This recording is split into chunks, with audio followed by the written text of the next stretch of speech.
नमस्कार दोस्तों, हमारे YouTube चैनल राष्ट्र की बात चैनल में स्वागत है। आज हम बात करेंगे बंगाल के पॉलिटिक्स के बारे में। बंगाल में होने वाले चुनाव हैं अभी 24 और 29 अप्रैल को। तो इसके क्या है, भाजपा और टीएमसी आपस में लगे हुए हैं। मुख्य पार्टी वहाँ की सरकार है टीएमसी की, ममता बनर्जी, और विपक्षी पार्टी भाजपा है। तो बड़ी मुश्किल से विपक्षी पार्टी बन गई है। इनके पिछले बार 77 विधायक थे, 7 विधायक तो वैसे चले गए टीएमसी में, तो 70 बचे हैं अभी। बात है बीजेपी के नैरेटिव और टीएमसी के नैरेटिव तो दोनों का सही रहता है।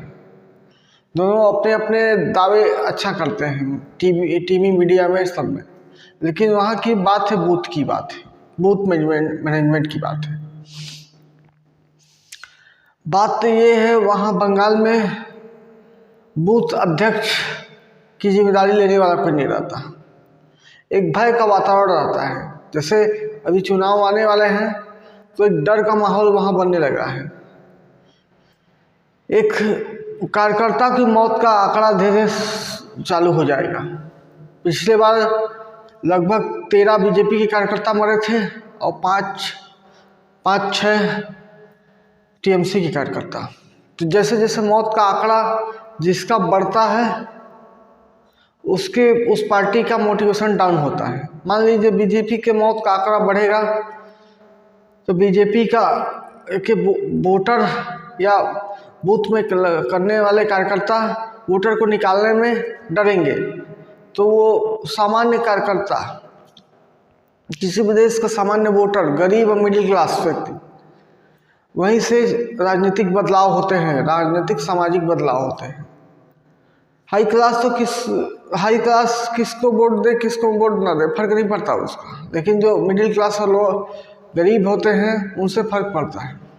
और उनको लोकल लेवल के लीडर ही, बूथ लेवल के, गांव के, मोहल्ले के लीडर ही समझाते हैं कि किस पार्टी को वोट देना है। अगर भाजपा का मौत का आंकड़ा बढ़ेगा तो समझिए पक्ष में टीएमसी के पक्ष में वोट जा रहा है। अगर टीएमसी के मौत का आंकड़ा बढ़ेगा तो समझिए बीजेपी के पक्ष में वोट जा रहा है। वहाँ बीजेपी के लिए करो या मरो की स्थिति है, मरने मारने की स्थिति है।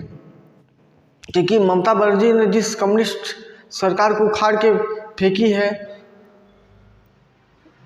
जितने दंगे फसाद झेल के पहुंची है, वही दंगा फसाद अब वो चालू कर दिए हैं।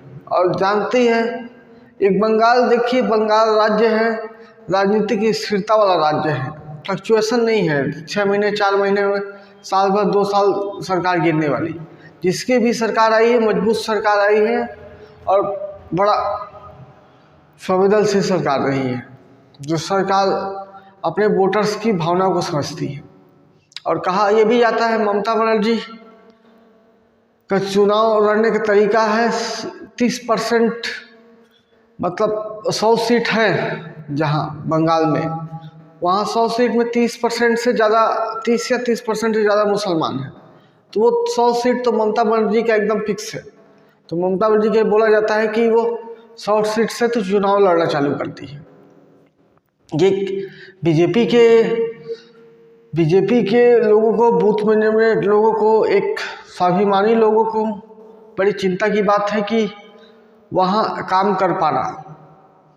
पिछली बार तो चुनाव के बाद उनके बूथ के कार्यकर्ताओं को जिला कार्यालय में रहने के लिए दिया गया था 4-6 महीने, क्योंकि खुन्नस गुस्सा हो गया था, हार गए हैं। जीत गए तो ठीक बात है, वहाँ के बूथ से बढ़त बनाई बीजेपी तो ठीक है, सरकार बनेगी तो ठीक है, नहीं तो फिर बीजेपी के कार्यकर्ताओं को पिटाई होनी है। और उनके कार्यकर्ताओं तक की पिटाई तक सीमित नहीं रहता, विधानसभा तक में पिटाने की स्थिति रहती है बीजेपी नेताओं की। तो दोस्तों, एक भाजपा के नैरेटिव वार में जो भी हो, मोदी जी का नैरेटिव जो भी चला, मेरा बूथ सबसे मजबूत, अमित शाह बूथ मैनेजमेंट की बात खूब करते हो, लेकिन बंगाल के बूथ मैनेजमेंट के लिए बड़ा चिंता की बात है। और वहाँ एक बूथ कार्यकर्ता के लिए बहुत हिम्मत की बात है कि लोगों को, वोटर्स को बूथ तक ले जाएं और वोट करा सकें।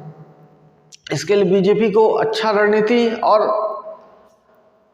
अच्छी सुरक्षा के साथ, अच्छे स्वाभिमान, ताकतवर लोगों के साथ, प्रेरणा के साथ काम कर पाएंगे, तभी वहाँ के वोटर बीजेपी को वोट देने निकल पाएंगे।